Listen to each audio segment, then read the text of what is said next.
Hello and welcome to another episode of the Youth Show. Today we have a very interesting topic. It's whether you want to pursue a foreign degree or a foreign job and the career path to do that. So if you are someone who is aspiring to go to a foreign country, be it for studies or be it for a job, this is the video for you. Stay tuned.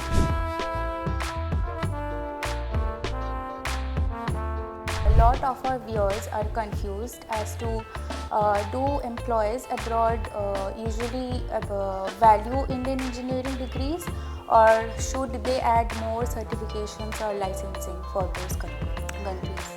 After the Washington Accord was signed between the India government and US, the US recognizes those candidates who have gone through the Washington Accord as equivalent to US degrees. So especially I would recommend students do their degree in accredited colleges, colleges accredited by the NAC or the NBA. NBA is the National Board of Accreditations in India.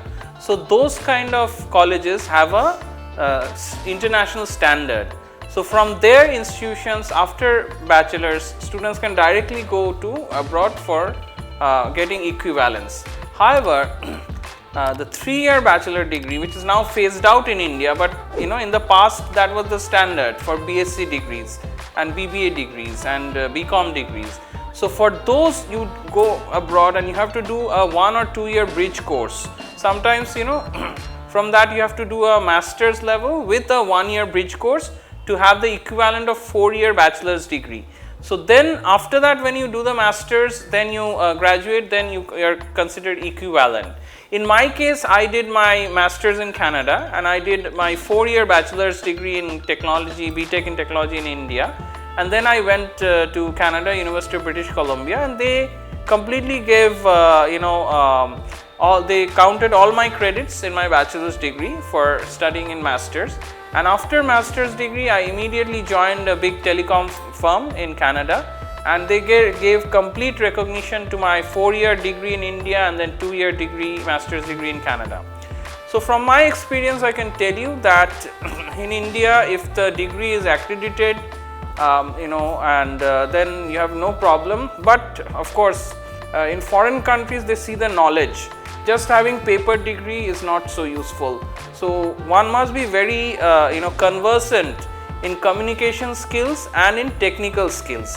If you have the technical skills and the communication skills, the entire world is inviting good top tier talent, be it UK, US, Canada, Australia, Japan. Every country is trying to attract talent, but that talent is not showcased through paper, like through degrees.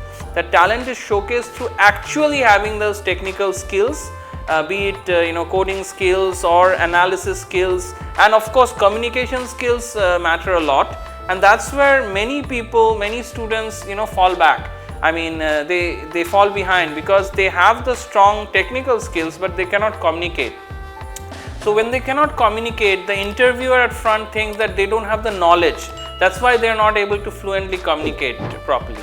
So I would advise candidates that make sure your fluency is good, and you can get that by communicating with your colleagues, with your friends in English, and have your technical skills proper by constantly doing hackathons, doing technical interviews, doing technical question papers. Especially look at the questions asked in last 10 years through GenAI of all the companies that you are interested in, and you can find out the questions that have been asked and practice. So it's all practice, and then there should be no problem. And also, sir, do you think there are specific countries that value Indian students with engineering degrees rather than their home students? I don't think so, because for all employers, they have to get the job done, including me, right? I am also an employer. So we don't look at where from their degree is, or male or female. We are looking at competent individuals who can get the job done in quality and in the right time. So as long as that is quite competent, the fluency is there, the presentation skills are there, the amicability or the social skills are there, there should be no problem. No country would prefer foreigners over their own students, or they prefer good talent, right? And talent of course is not only the technical talent, but the fluency, so the social skills. Somebody is bringing a new person to their team, so they must be amicable and work well with the team.